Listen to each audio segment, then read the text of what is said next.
지난 5월 12일 밤 장미란 씨가 실종 전 마지막으로 포착된 모습입니다.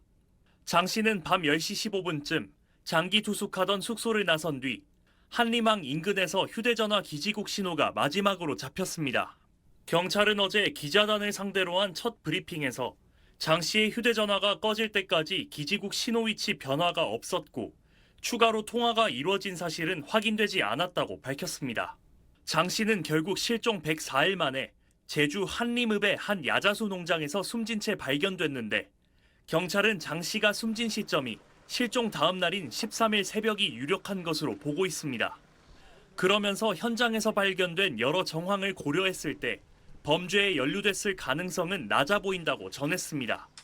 장 씨의 반지와 머리띠 등 소지품이 그대로 남아 있었고 주변에 쌓인 야자수 낙엽 등에서도 다툼이나 저항 흔적은 발견되지 않았다는 게 경찰 설명입니다.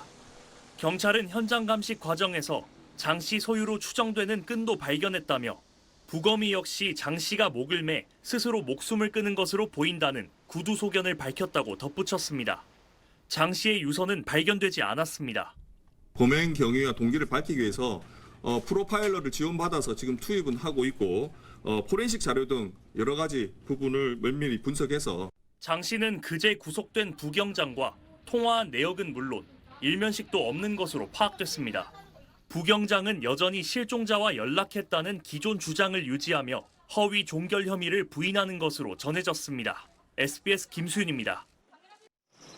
장미란 씨의 시신이 발견된 제주시 한림읍의 야자수 농장.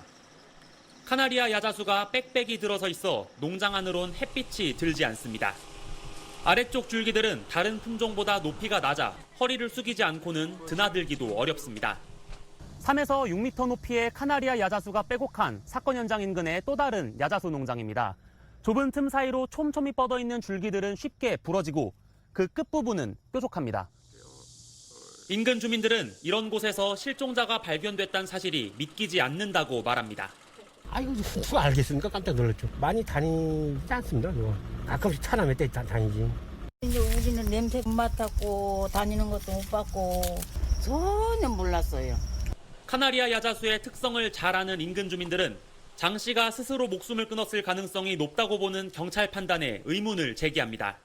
가시가 엄청 아파가지고 올라갈 수 있었겠나. 나는 그게 날카로워가고 살이 바뀌잖아요. 온라인 커뮤니티에서도 카나리아 야자수 가지에 줄을 걸긴 거의 불가능하다는 의견이 이어졌습니다. 목매갈 수 없어요, 저기는. 가지가 부러지지. 말이 안 됩니다. 들어가서 가지 만져보면 알아요. 전문가들은 타살 가능성을 배제해선 안 된다고 재차 강조합니다. 무작정 자기가 잘 모르는 곳에 들어가서 속칭 사살하는 경우는 거의 없거든요. 49.99 대 51.111로 후자를 좀 저는 보고 싶습니다. 줄기에 삐죽삐죽 나와 있는 곳에 지금 끈으로 목을 맸다는 건데 부자연스러울 수밖에 없는 상황에 대한 합리적인 설명이 지금 전혀 되어 있지 않습니다. 실종 신고 허위 종결로 신고 104일 만에야 부패가 많이 진행된 시신이 발견되면서 정확한 사인 규명엔 시간이 더 걸릴 전망입니다. SBS 조민기입니다. 60대 남성 A씨가 자취를 감춘 건 지난 6월 28일. 나흘 뒤 경찰에 실종 신고가 접수됐습니다. 담당자는 고 장미란 씨 사건을 맡았던 제주 서부서 부모 경장이었습니다. 경찰서를 직접 찾은 가족은 A씨가 사업 실패와 부채가 많다는 말을 남기고 사라졌다며 도움을 요청했는데 사건은 약 5시간 반 만에 종결됐습니다.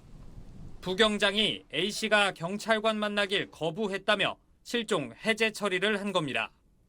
부경장은 내부 전산망에 허위 내용인 소재 발견 코드를 입력하면서 A씨와 통화한 전화번호라며 연락처 2개도 기재했는데 이 중 하나는 A씨와 전혀 무관한 걸로 조사 결과 드러났습니다. 부경장과 A씨의 통화 기록은 아예 없었습니다. 재신고 하루 만인 지난 22일이 돼서야 A씨는 주검으로 발견됐습니다. 사람 죽은 다음에 찾으면 뭐 할 거야? 사람 죽은 다음에 찾으면 뭐 할 거냐고. 경찰은 장 씨 사건을 허위 종결한 지 40여일 만에 반복된 부경장의 수법에 주목하고 있습니다. 두 사건 다 연락이 닿았다며 거짓말을 하고 가짜 실종 해제 사유를 입력하는 등 판박인데 경찰의 실종자 프로파일링 시스템상 사망과 소재 발견, 자진 귀가 등 해제 코드만 입력하면 이후 관리 대상에서도 제외돼 사건 암장이 가능하다는 점을 노렸을 가능성이 크기 때문입니다. 부경장 담당 사건 전수조사에 나선 경찰은 현재까지 장 씨와 A 씨 사건 외에 문제는 발견되지 않았다고 밝혔지만 대상이 298건에 달하는 만큼 위법한 사건이 또 나올 가능성은 남아 있습니다. SBS 안희재입니다.